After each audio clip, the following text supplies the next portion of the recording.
All right, good morning. Welcome to Official Friday, not Pretend Friday. I know, see, Yukimi's laughing because I'm transmitting myself to the world dressed in a cow costume. This is what teaching has come to in 2020. You know, I used to be a respected professional. Now I'm a YouTuber in a cow costume. I'm not a joke. No, I'm not. I'm just a professional in a cow costume. So anyway, welcome to Friday. What I'm going to do today is we're almost going to finish off sexism, but not quite. There's a few more things to do. I have a very short thing for you to read today. It's like a page long.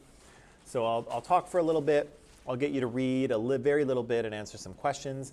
And I'm almost done your papers, and it's taken me a long time to get through these, and I apologize for that. That's not okay. It's been way too long. It's not okay. No, but it's not okay. It needs to come back to you earlier. No, whether you want to know or not is irrelevant. They need to come back to you earlier. So I'm going to finish those off on the weekend, but I'm going to at least give you the assignment for the next paper today, so that at least you have it. Okay. So I will get you comments and return your grades to you on the weekend, but I just want to kind of get out just a little bit ahead. So if you want to get working on it, you can, even though you don't have the last one back. Again, I know that's kind of not very good, but that's what I'm going to do. Okay, so I'm going to at least assign it to you so that you have it.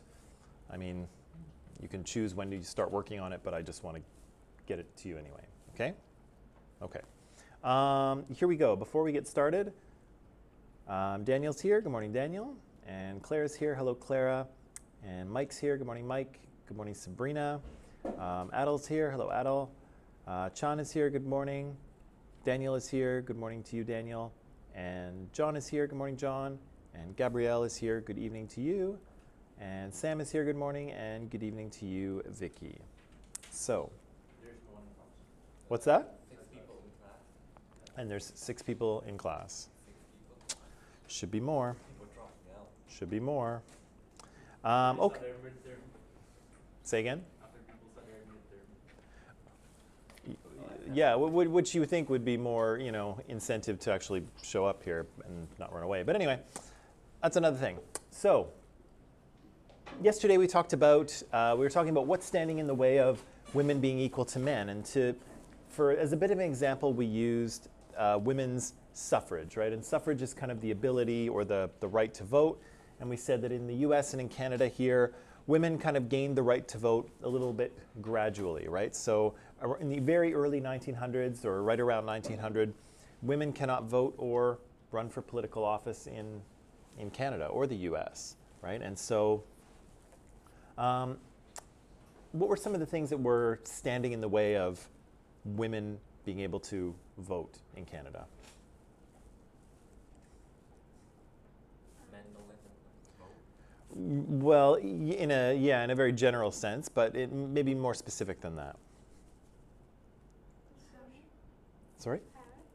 Power? Yeah, scared of losing the power. Right, so men of course held institutional power. They composed all of the government, and they may have been concerned about losing their power, right? Vera, what were you going to say? There's social messages that they internalized prevented. Yeah, there was lots of social messages circulating around that made. What were those social messages like? Sorry, I know you're just eating your banana there. What? Religious social messages? Right, so there were messages from religion saying things like, women were created for men, and, God wants women to be in the home, or whatever kind of things they were saying. So religion had some messages. George, what else? Right, there were social messages circulating around women being too emotional or too kind of intellectually illogical to participate in politics. Ridiculous, but still, those are the messages that were circulating. What else was standing in the way? The law? Yeah, so there were laws, right? And the law that we saw in the little video yesterday wasn't as if they forgot to include women.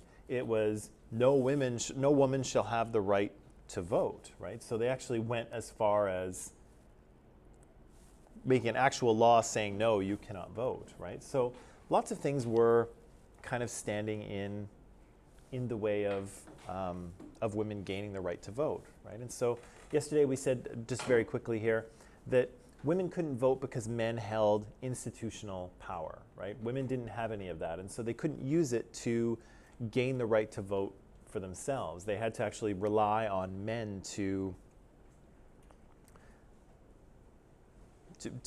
either give them the right to vote or just give them enough space to make their case, right?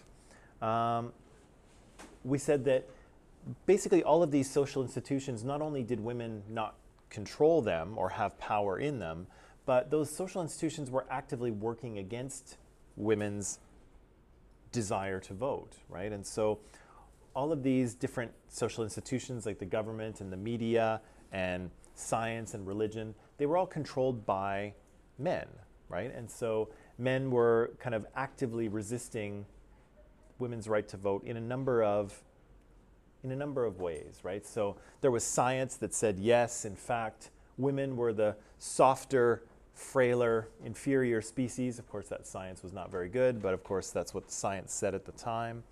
We had religious figures sort of preaching that, families and God and everything required that women be in the home, right, and not be, abandoning their childcare duties, which nobody was talking about, but anyway. We said psychiatrists were kind of invested in creating the norm for human existence as male, right? So men were seen as the normal, the default thing, and so women were seen as something other, something different, right? And again, because men had this institutional power, they were able to reinforce their prejudices throughout society, right? And that's basically the definition of, excuse me, not COVID. That's basically the definition of what oppression is, right? It's prejudice plus power, right? And so here, men had a prejudice that women were ill-suited for for political life, for the political sphere. They had the power to keep women out of it, and so they oppressed women in this regard, right? And so we said that even though women gained the right to vote starting around 1917 in Canada, and then gradually sort of more women are included in that original group, right? We said it was originally just people who were connected to either the war effort or had relatives or boyfriends or husbands fighting in the war. Eventually, more and more women are included in this right to vote. But despite that fact, and despite the fact that all Canadian women can vote nowadays, there's still a pretty significant underrepresentation of women in politics, right? And so here in the US, you can see that even though women are at least 50% of the population, maybe a little bit more, they are underrepresented, right? What does that mean when I say underrepresented? Not enough women to represent the government. There's not enough women, what? You're sort of close. That's not quite it. Underrepresented. To have a role, they're not that much to have a significant role. Right. That's what the UN said, right? So a representation or an under and over representation is there's either less or more of something than there should be, right? And so in theory, right, if all things were equal, if 50% of your population was female, were women, in theory 50% of your government would be female as well, right? But here, women are underrepresented. They're not represented as much as they should be because they're 50% of the population. They're underrepresented. Men, as it turns out, are overrepresented in the government because there's only 50% or so of men, and yet they have 70 to 80% of the government under their control, right? So women are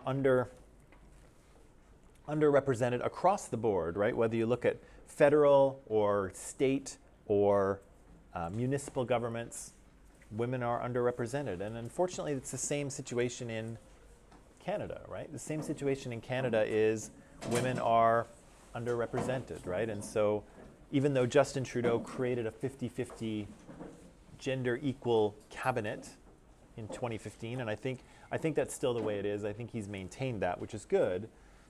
There still aren't kind of the amount of women in government that you would think there would be, right? So there's women's voices still really aren't being heard, right? At least according to what the UN says. And kind of shockingly, Canada and the US are pretty far behind some other countries that, at least from a Canadian perspective, I wouldn't have thought we would be behind, right? When you talk about kind of sexism and female-male equality, I wouldn't have thought that we would come lower on the list than Algeria or Afghanistan, right? I didn't think we would find ourselves lower on the list than them, but it's true, we are, right? And so we might want to pat ourselves on the back and say, hey, Canada, this is great. We have, relative equality between men and women, and maybe we should pat ourselves on the back for a few things, but that certainly doesn't extend to politics, right? Politics is still overwhelmingly a man's game,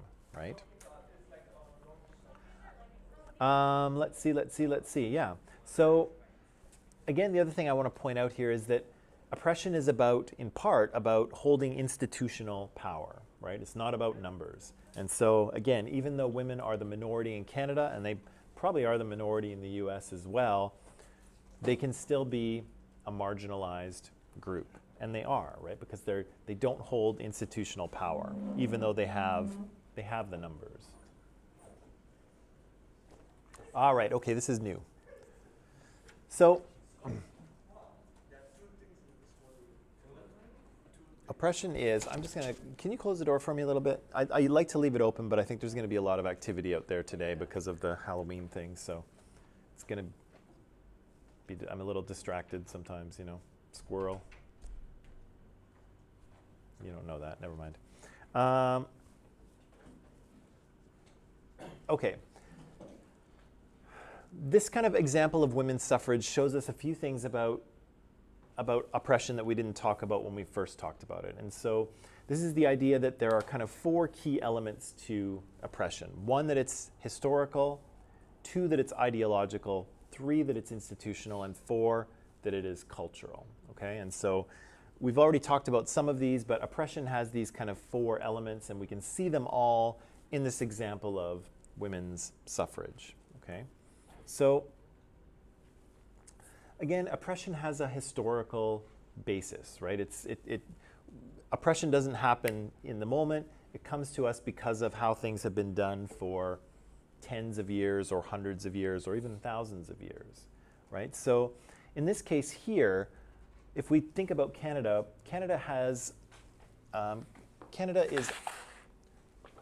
women are underrepresented in Canadian government, yes? Yes, they are. Now, the thing is that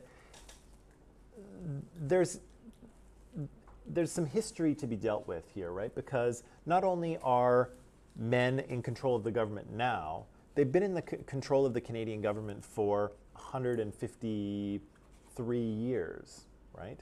So the way government operates, all of the laws that we've created and procedures, they operate in a way that privilege and advantage men, not women, right? So if tomorrow we had a snap election and through some miracle we managed to elect all women, so that the entire Canadian government is now women, that's great, but they're still kind of operating a government that was designed for and by men, right? So there's still going to be some disadvantages for them to deal with. And so can they change those and kind of work them out? Absolutely. Is it going to take time? Yes, it is. Are people going to push back against it? Absolutely, right? So there's kind of a historical basis here in that government has been created for and by men.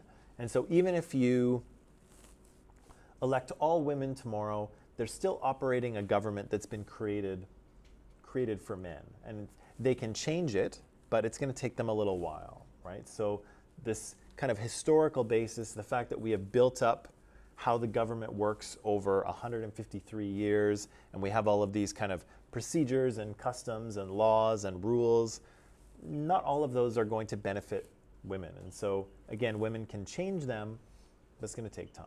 Does that make sense?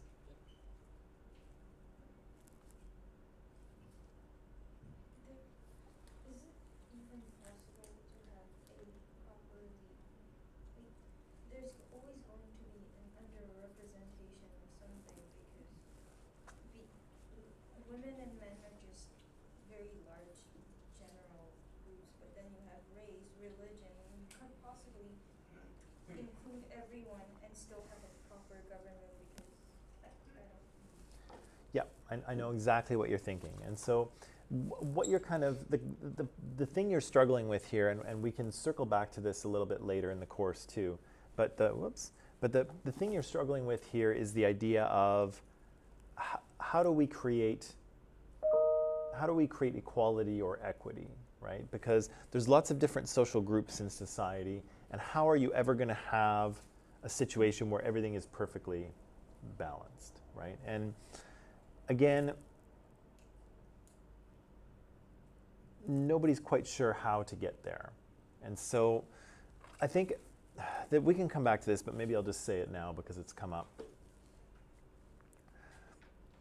You can have equality of opportunity, or you can have equality of outcome, okay? So I think ultimately what we want, let's say here at Columbia College we wanted 50% of our staff, all of our staff, to be women. Let's say that was a goal for us.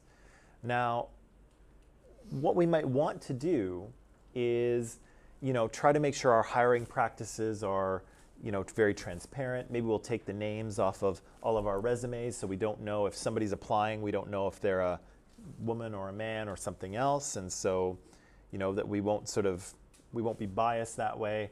And we try to do everything we can to make sure that we have an equal male-female ratio here at the college in terms of staff. Now, sometimes that works, but then sometimes it still doesn't. And so often what people will do is they'll try for equality of outcome. And so they'll say, we are committed to having 50% of our staff as women, and so we are going to maintain that ratio. And so we might be looking for someone, maybe we're looking for a new payroll assistant or something, and maybe we decide, if we look at the numbers, we decide, you know what, this person needs to be a woman. And so it doesn't matter how many men apply for this job, we're just going to look at the resumes of women, and we're going to hire a woman so that we can maintain our 50-50 split, right? And so sometimes this is referred to as affirmative action, if you've ever heard of that. And so it's kind of corporations or governments saying, we're not really sure how to create equality of opportunity. And so instead, we're going to create equality of outcome. We're going to make sure that this 50-50 split is maintained regardless of who applies, right? Because in a perfect world with no barriers, we would get a 50-50 mix, probably. But since it's not a perfect world and we don't know how to remove all of the barriers that people might have, we're just going to make the math come out in the end, if you will. Does that make sense? Yeah. And Justin Trudeau basically did exactly that thing, right? He said, I'm going to have a 50-50 cabinet, and he picked his ministers based on, their qualifications and, how good a job he thought they would do, but also because of their gender, right? And so some women got picked because they were competent and intelligent and were going to do a good job, but some of them also got picked because they were women, right? He positively discriminated against them because he wanted to create this 50-50 mix. Again, in a perfect world, 50% of Canadians are male and female. I know there's some people who don't identify that way, but we'll just put them aside for now. 50% are men and 50% are women. And so in theory, half the government would be men, half would be women. And in theory, half of his cabinet would probably be men and women as well. It would all just work out that way. But since it doesn't work that way, because there seem to be barriers or inequalities that Justin Trudeau cannot control, he can say, this is what I'm going to do. I'm going to make sure it's 50-50. And again, some of those women did get picked because they were women, right? Because if we go back to our previous, I'm not going to go back. If we go back to our previous statistic, which I think said 20% of MPs were women, was that about right? If it was 80-20, then in theory, his cabinet should be 80-20, right? But he positively discriminated in favor of women in order to maintain that 50-50 split. So again, I think ideally what we want, and this could have to do with race or sex or anything, ideally what we want is equality of opportunity. Everyone has equal opportunity to do the things that they want, to pursue what they want, to apply for positions they want. But when we're not able to make that happen, or when we're not able to control everything, some people will go for equality of outcome. And so we'll just make sure that it's 50-50 regardless. And we'll positively discriminate against the minoritized group in order to make that happen. And again, some people agree with this, some people pretty strongly disagree with this, but it can be controversial. But sometimes if you can't create that equality of opportunity, maybe equality of outcome is the next best thing. Maybe, or maybe not.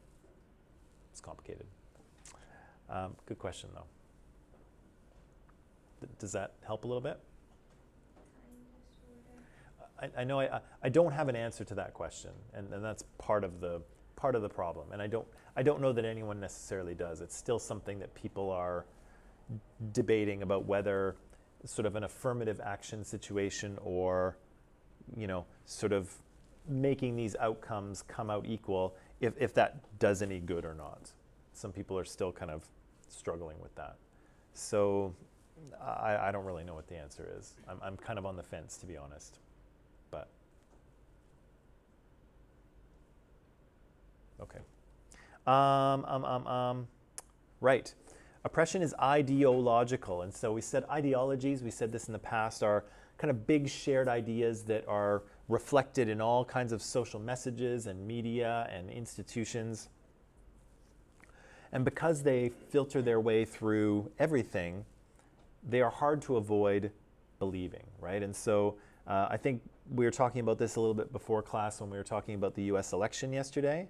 We were talking about the idea of meritocracy, right? Can anyone be the president of the United States? No. In theory, yes, right? Because all you need to be is a citizen of the United States, and that makes you eligible to run for president. But what do you need in order to run for president? Be a man. It definitely helps to be a man. You get that mindset. What's that? You have to get the mindset. You have to get the mindset? Yeah. What kind of mindset do you need to be the president? Leadership mindset. Leadership mindset? Where do you think that comes from? From them leading everything. That's like president of the country. Yeah. So, but how does a person develop a leadership mindset? Institutional power. Uh, if you have power already? Yeah. Yeah. So maybe you develop a leadership mindset if you've already been a leader before, right? Who's most likely to be leaders in society in terms of social groups? The rich one. Yeah, rich people. Who else? Old people. Older people. Yep. Who else? Men. Yes. Who else?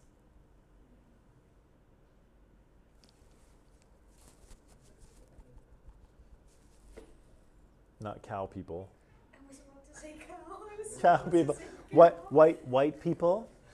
White people. Right. So again, any citizen of the United States can become president, but you're much more likely to become president if you come from a wealthy background, if you are white, if you are male, if you're well connected, right, with other rich, wealthy people who will throw money at your campaign. Does anyone know how much money it costs to run for president? Million.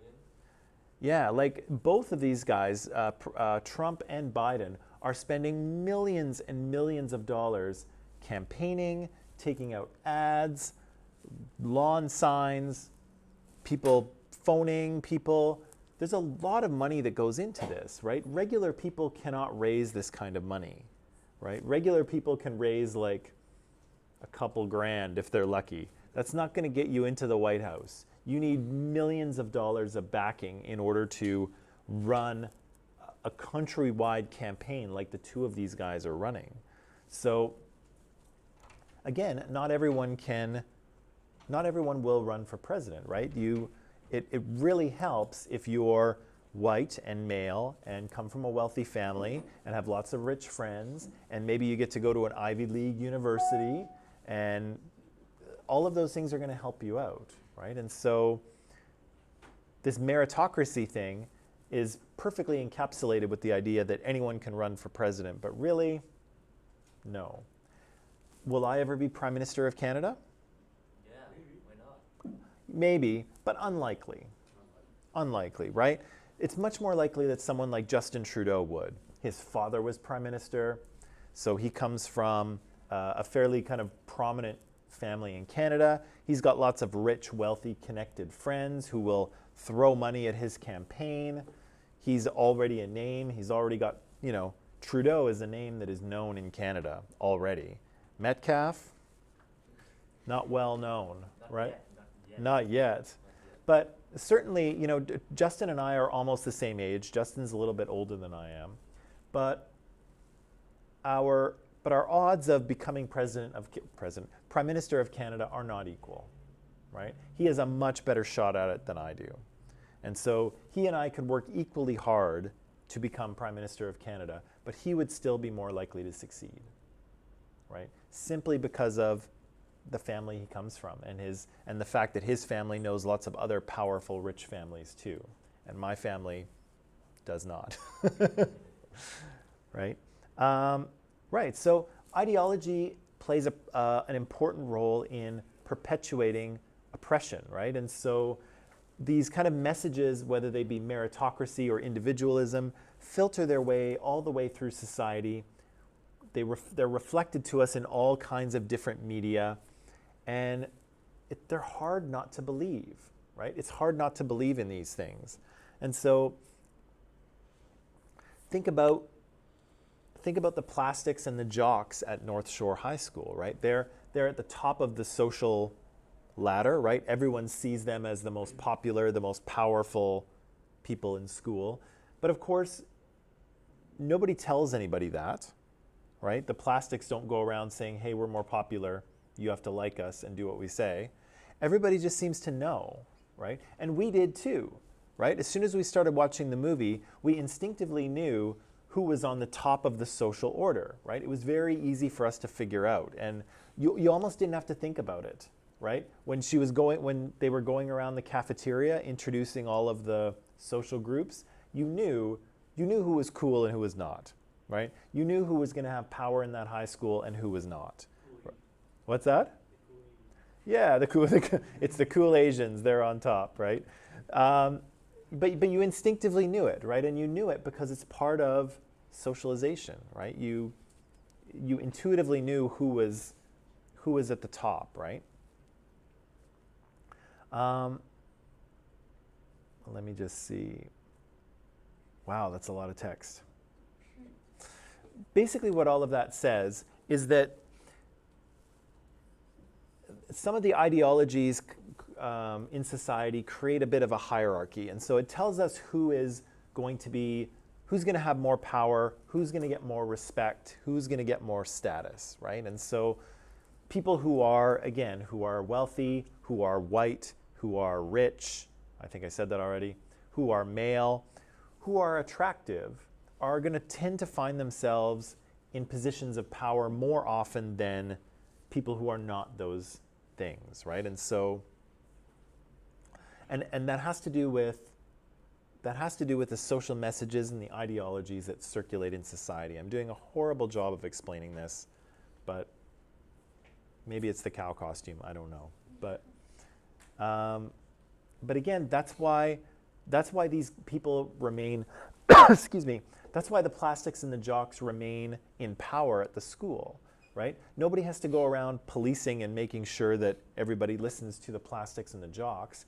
Everybody just does it, right? Because everybody kind of instinctively knows that they're the coolest kids, and those are the ones that you kind of imitate or follow or fear or stay clear of or like worship or whatever. Those are the people that are on top, and everybody kind of instinctively knows it. And again, we instinctively knew it as well, because as soon as we kind of walked through the cafeteria with Katie, we knew what was going on, right? We knew who was going to be popular and successful and powerful at the high school, and we knew who wasn't, right? And so the problem with this is that these ideologies are so ingrained, they become difficult to see as kind of made up or unnatural, right? There's no natural reason why the jocks or the plastics should be at the top of the food chain. They just are because everybody instinctively recognizes that they are, right? And so, again, most people in the high school don't ever question why the plastics are so great, right? And so, we hear at the beginning of the film, with the exception of maybe Damien and Janice, everybody worships the plastics, right? That one girl was like, Regina George punched me in the face once, and it was awesome, right? And so she's not questioning at all the fact that this social hierarchy in the school is pretty artificial, right? She never says, why are we worshiping these girls? They are awful, right? And of course, Janice has kind of already seen that, right? Janice knows that this whole thing is a sham, and she thinks that the plastics are the most horrible people on the planet. But most people aren't questioning of that social order, right? And so sometimes we see the way that society is constructed as so natural, we don't stop to think that it's unnatural, right? There are 2 white men running for president in the United States, and that's pretty common because that's been the situation for the entire history of the United States, with 3 exceptions, basically, right? Barack Obama twice and Hillary Clinton once. And other than that, the presidential race has always been 2 old white men, and usually 2 old white men from wealthy backgrounds. But does anyone ever stop to say, how do we never have a Hispanic person running for president? Why do we never have a woman? Women have lived in the United States just as long as men have.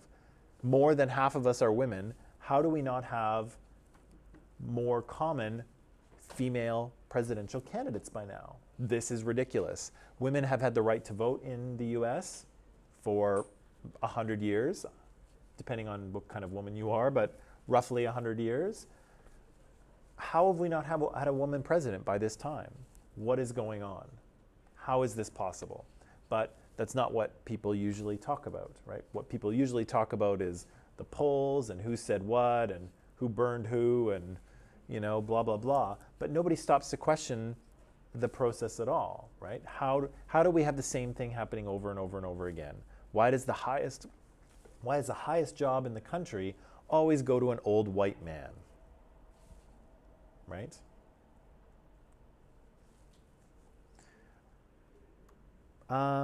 Oppression is institutional, and so again, institutions have a pretty significant role in maintaining oppression when it exists. And so when we talked about suffrage here, all of these different social institutions had a role in kind of obstructing women, keeping women from getting the vote, right? And so we had doctors and psychiatrists who were saying, no, women actually are quite frail and they're not strong enough to, withstand the rigors of politics. We had people in the church saying that God doesn't want women to be in politics. God wants women to be in the home. We had police officers arresting female demonstrators, right? Protesters, women who were protesting for the right to vote. They got arrested by male police officers, right? Education was teaching kids that, women's place was in the home and that they didn't really have to vote. All of these different institutions were working together to oppress women. And so in this case, these institutions kind of work together in a way that they create barriers for women and keep them from voting. And again, this can happen in all kinds of different ways. It doesn't just have to be with gender. It can be with anything you like. Sexuality, race, class, all of these things.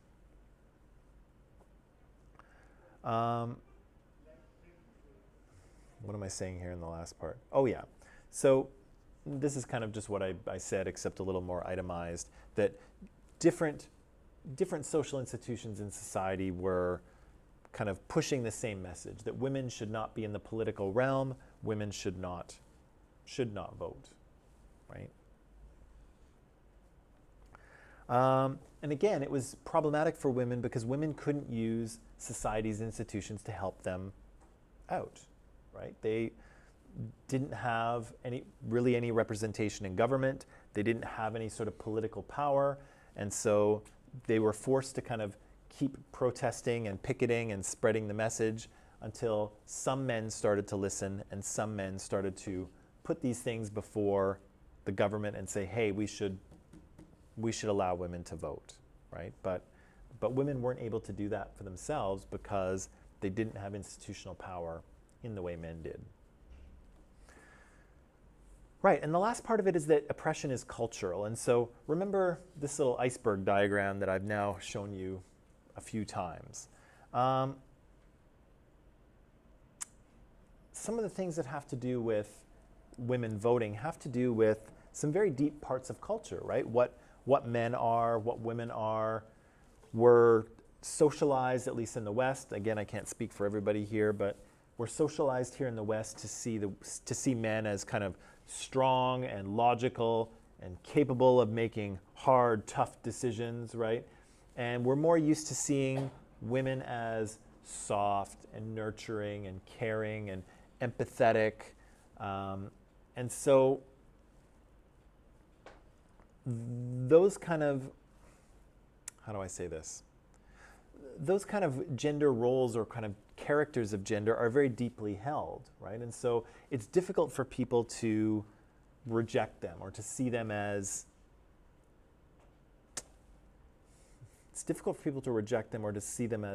kind of somewhat imaginary. I think that in terms of the culture thing, I think this is one of the things that hurt Hillary Clinton when she ran for president a few years ago. Hillary is a woman, right? And so Hillary has a tough job because when we think of a US president, who do you think of, a man or a woman? Automatically, right? You automatically think of a man, even if you see the US president in a movie and it's not a real president, right? Sometimes they have those like CIA Jack Ryan movies and they have the US president and it's not a real president, it's just like a fictional president. Even so, they're always men, right? They're always men. And so In The Purge, it's a woman. in what? In The Purge, it's a woman. In The Purge, it's a woman. Okay, so one movie. But in all the other ones, it's a man. And we expect to see a man in that role. And so what happens when Hillary Clinton runs for president? Well, those filters come on, right? And so we start looking at US presidential candidates who are men, just according to their experience and qualifications. But Hillary gets looked at through the lens of a woman and what we expect from a woman, right? And so Hillary has a tough job, right? Because she has to fulfill what we already think we know about the president, right? The US president should be decisive and serious and competent and tough and all of these things, right? But Hillary can't just be that because she's also a woman, right? And we expect a woman to smile, to look pretty, to be nurturing and empathetic, right? And friendly, right? And so Hillary somehow has to do both of these things at the same time. She has to be masculine enough to get people to take her seriously as president of the United States, but she can't be too masculine because people will kind of reject her because she's a woman. She's supposed to be a woman. So how does she be both at the same time? How does she be just feminine enough so that people are comfortable with her as a woman, but still be masculine enough to be considered for the role of President of the United States. And I think, this is just my personal theory, but I think that's sometimes why voters, one of the things that they said about Hillary is that sometimes they thought she was being fake, or that she was being false, or that she was being, like they had a difficult time getting to really know who she was. And I think in part it was this thing here, is that she kind of has to be two things at the same time. And if she goes a little bit too far, if she's a little too girly, if she's a little too feminine, people won't take her seriously as a presidential candidate.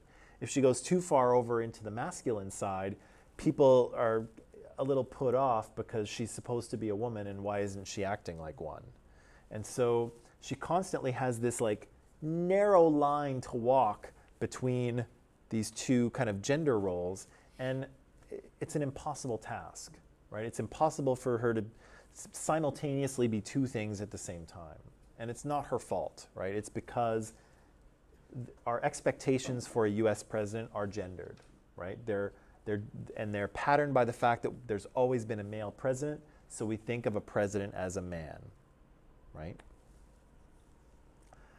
Yeah, so these kind of things do privilege men. When we think about people who are leaders, people who are decision makers in society, often we think of men, because we seem, in our society, or in Western society anyway, we seem to value logic and decisiveness and being tough. And all of those things are things that we associate with men. And it's not to say that women can't be like that or aren't like that, but again, there's a socialization thing happening here, right? We expect those things of men. And so when we look for a leader, often we look to a man. And I'm not saying that that's right, I'm just saying that's a product of culture and socialization. Does that make sense? Okay. Right, and the last thing I'll say about this, and then I'll give us a little bit of a break here, is that some of these things are more difficult to analyze because of intersectionality, right? And we've talked about intersectionality before. Some people claim it's not a thing. I'm sorry, but it is a thing. When we add in sort of different social groups, the picture becomes more complicated, right? So here we're talking about women's right to vote, and we're kind of oversimplifying it, because really what we're talking about is white women's right to vote, not all women's right to vote, right? So we can say, yes, women gained the right to vote in 1917 in Canada, right? And it's like, yes, but also no, right? Because that didn't include women of color, that didn't include Indigenous or First Nations women. Those women were excluded until, in some cases, until the mid-60s, right? So again, women gained the right to vote, but there was a racial element to that as well, right? And so white women got to vote first, and Indigenous and Black women and other women of color got to vote later, right? And so again, there's an intersectionality here, right? There's different experiences depending on the social group you belong to. Yeah, so in this case, the suffragists, the women who are fighting for the right to vote, were actually privileged as white women, right? They were able to use that white privilege in order to advance their agenda, right? And so they were able to do what they did. They were able to win the right to vote because of their race, right? If all of the women who were fighting for the right to vote were Black or were Indigenous, I don't think they would have gained the right to vote in 1917. It would have taken a lot longer, because in fact, it did take a lot longer. It took another 40 to 50 years for those women to gain the right to vote. So again, sometimes you can be in a minoritized group and a privileged or a dominant group at the same time. And these women were. And so their gender was kind of working against them, right? They were trying to get the right to vote, and it was difficult, but their race, being white, worked in their favor, right? And certainly if the suffragists here, if they were Black or Indigenous women or a mix, it would have been much more difficult, and it would have taken much longer, because of course it did take longer. Okay, break time? Okay, let's take a little break, come back in 10 minutes, and then I'll have you read a very short thing.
So, I'd like you to read just a very short thing. It's like a page and a bit, so it's a very short thing. I put it in Microsoft Teams. It's called "What Makes Sexism Difficult to See?" And so this little part of a chapter identifies 3 things that make sexism difficult to see. And so I want you to name those things. Then I want you to refer to the article talks about this kind of not complicated concept, but maybe the way they explain it is not quite clear. But this idea of the ideology of the civilized versus the uncivilized world. What's going on there? And finally, what does it mean to position women's oppressions as an issue of marginalized societies? And then, maybe a more interesting question, did the BBC documentary that we saw with the 4 young girls, did they do that? Did they position women's oppression as an issue of marginalized societies? So, I'll give you 10 minutes to read and answer the questions, and then we'll talk about it. Okay? So the article is in Microsoft Teams, and it's called "What Makes Sexism Difficult to See?" So go ahead and read that, and then we'll talk about it in 10 minutes.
Okay, let's talk about this. So this is a pretty simple article. I think there's not too much in it, but there might be some things that are worth talking about. So there's three major things that this sort of section of a chapter says that it make difficult. Oh, jeez, I'm gonna start again.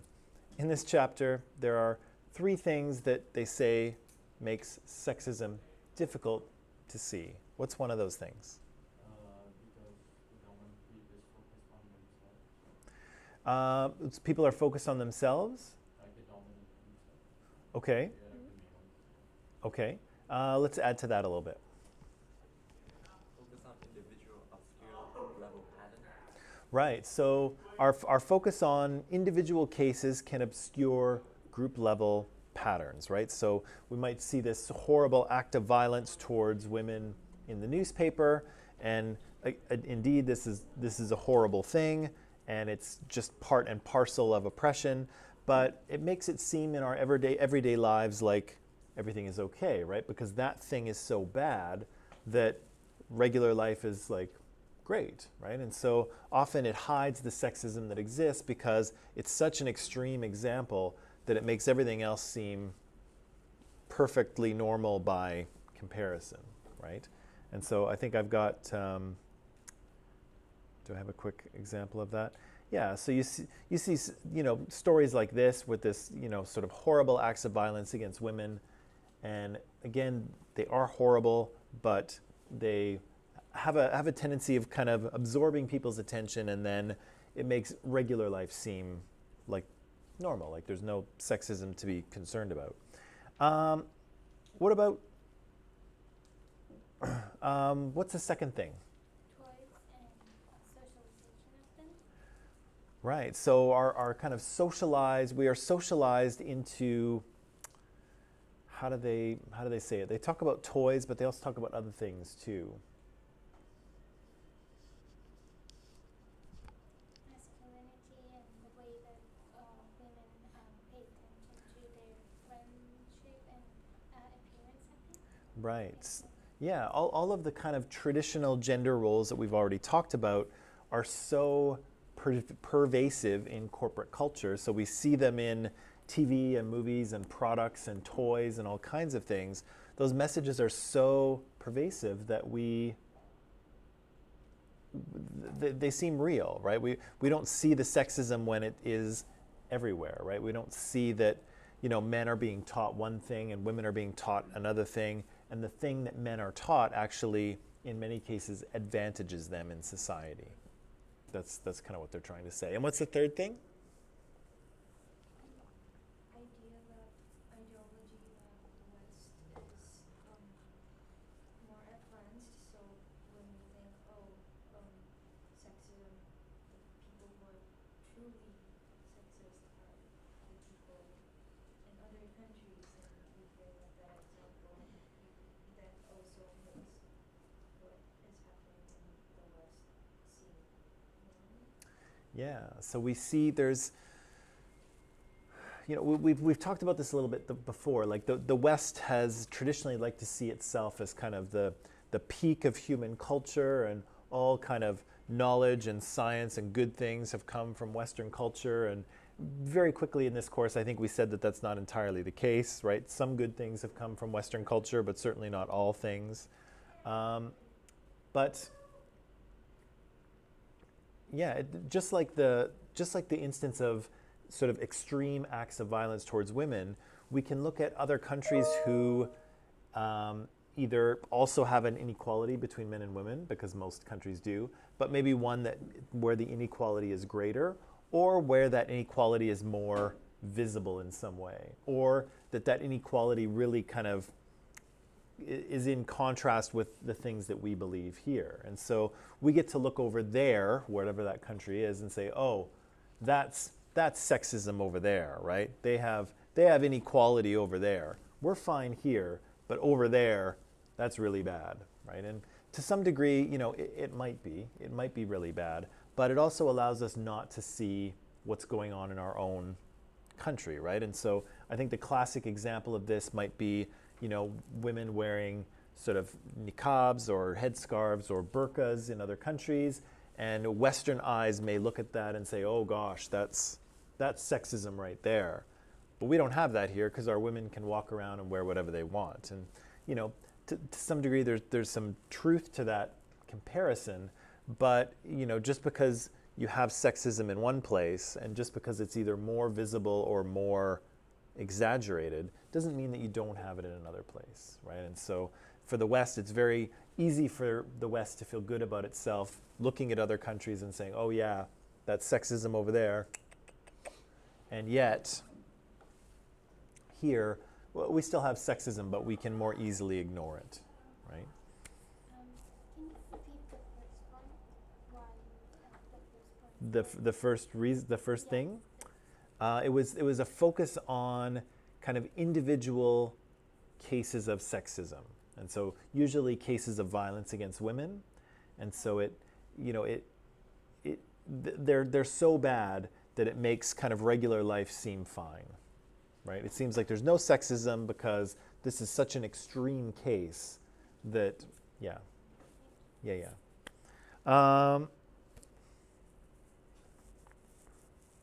How would you answer number 2, the ideology of the civilized versus the uncivilized world? I think it's about the normal and not normal things. Mhm. Like wearing hijabs and things. When we look at them, we might say that, oh yeah, they have sexism because we don't wear them here.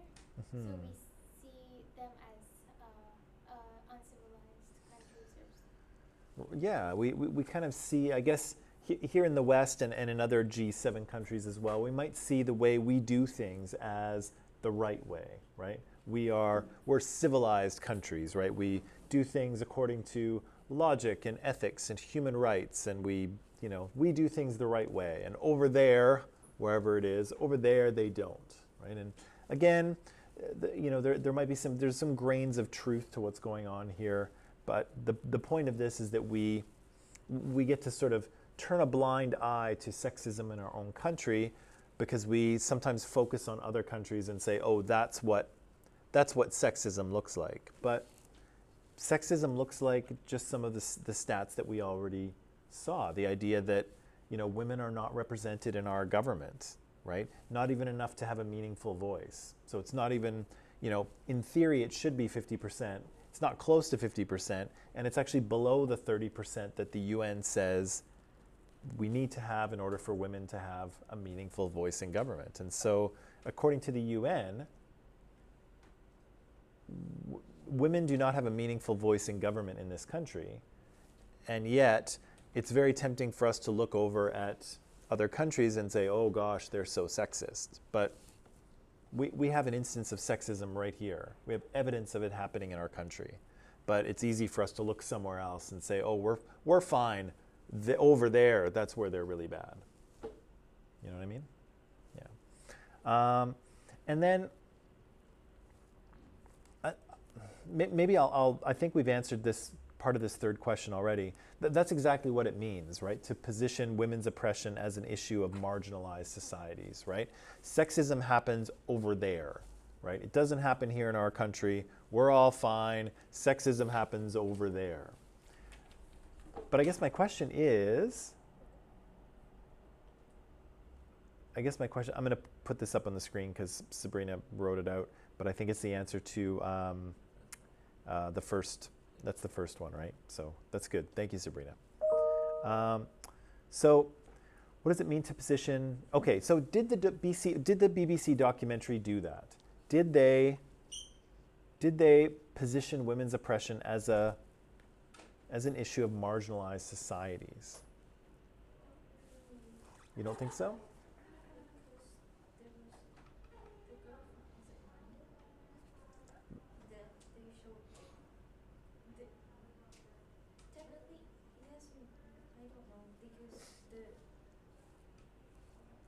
It seems more dramatic and serious, problematic with the other countries, the uncivilized countries, but they also brought up how there are issues that are different, evident in London, Mm-hmm. and then they Hmm. It's true. And well, and Iceland, according to the gender inequality index, is at the top, right? That's as equal as it gets on planet Earth, apparently, right? So certainly that country was held up as, you know, a country that's at least close, right? But they still have, like you mentioned, everyone has problems with sexism, but the problems are a little bit different depending on where you go, right? Lulu, of course, was getting a lot of inappropriate comments made about her based on sexual activity and things like that. Of course, in Jordan, that would never happen, right? I don't think, anyway. I've never been to Jordan. That would never happen. But Mira is dealing with other kinds of issues, right? And similarly, Shui Shui is dealing with some unique issues of her own as well. So these different women are from different parts of the globe, and they all experience sexism, but the way they experience it kind of varies with their society and culture, right? What do you think? Were they kind of guilty of that, the BBC, or were they not guilty of that?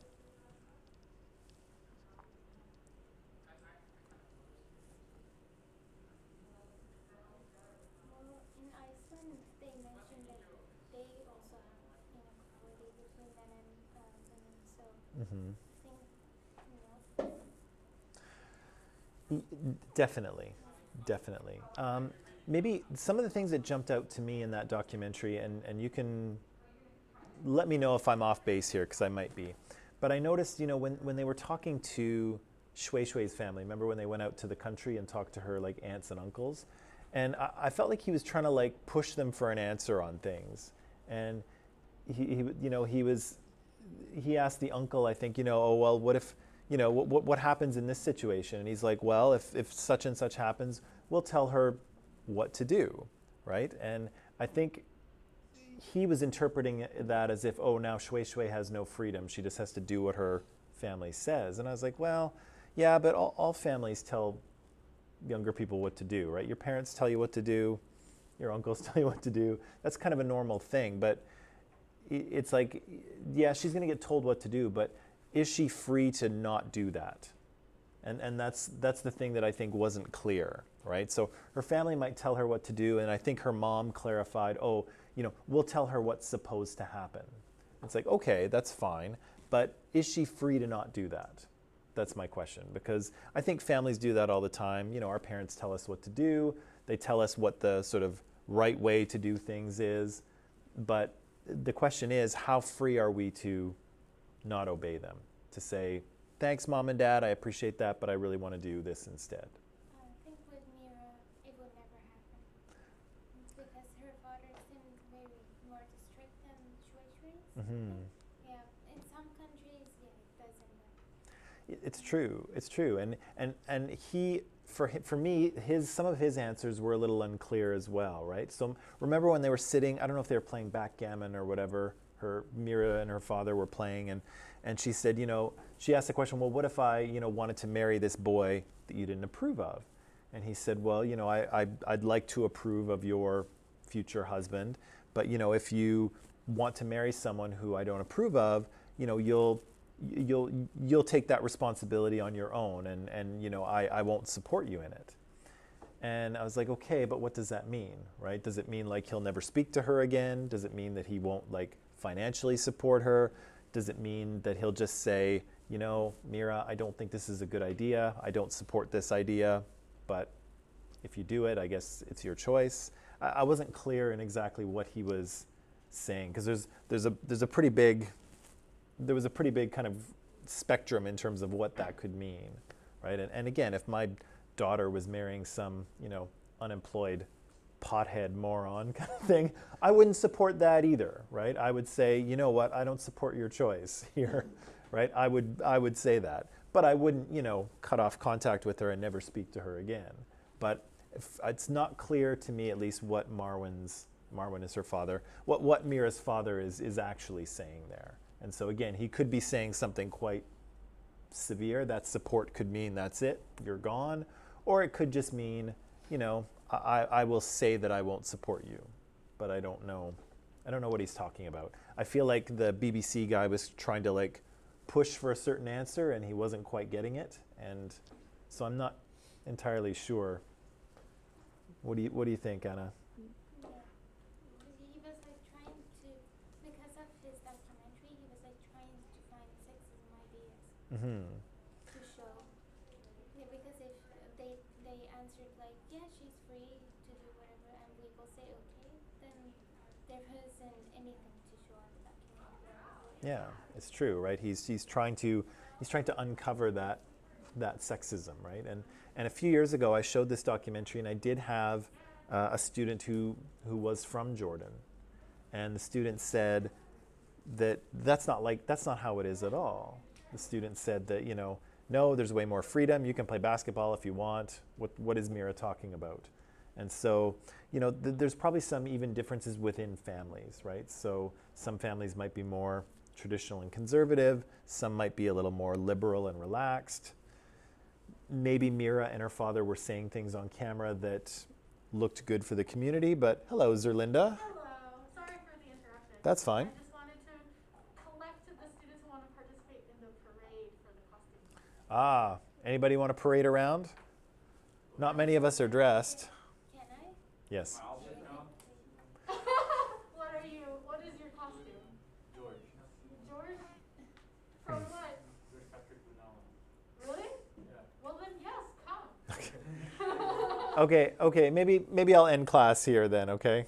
Well, you don't have to because they're going to take some time to line up. Okay. I won't. Okay, I'll end class in just a couple minutes then. Okay.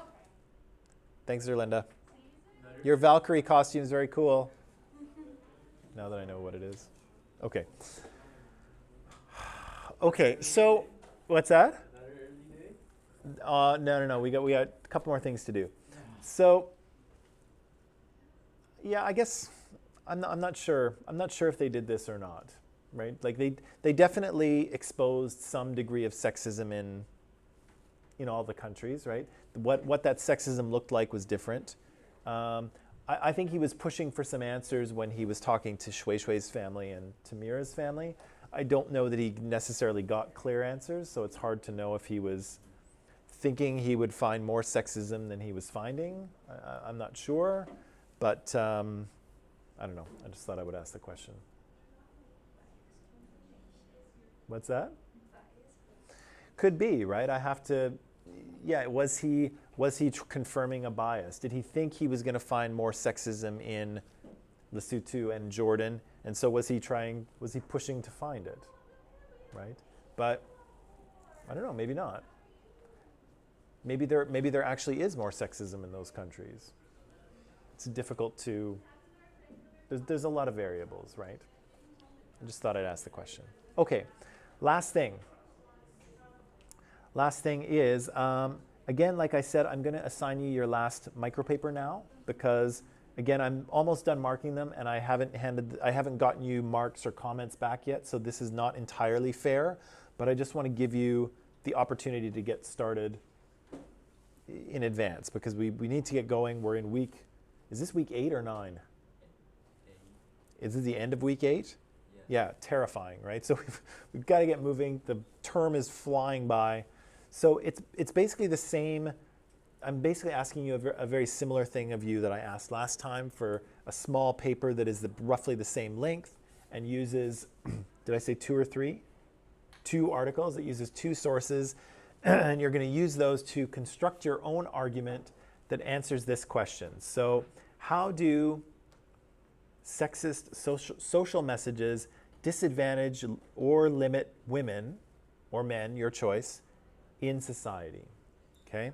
So you can talk about how sexist social messaging disadvantages women or about how it disadvantages men. And an article, bless you, an article can be made, an argument can be made either way. So you can legitimately talk about women because we've been talking about that a lot, but there's also ways in which men are limited by social messaging as well. So you could choose to go that way. There's a way into that one if you prefer. Like how long? Like when does it have to be handed in? I said, what did I say here?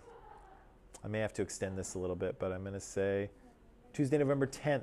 So that's 11 days. Let's make it On Friday. Let's make it the Friday. Yeah. So it's 11. So it's the 13th. Friday the 13th. Ooh.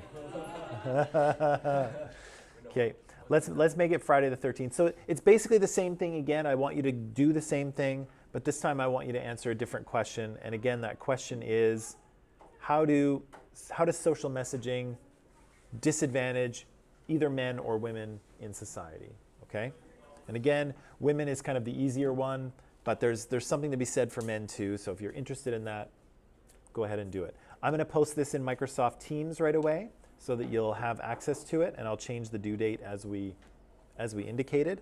And as I say, I'm going to finish marking your papers and get them to you on the weekend so that you have some comments, and then you can continue on with this. Okay? I can also probably give you. I'm not. We'll see. I'm going to take that back. Okay. That's all I have for you today. I'm going to end class on that. Online people, thank you very much for being here. I'll see you on Monday. Have a good weekend. Goodbye.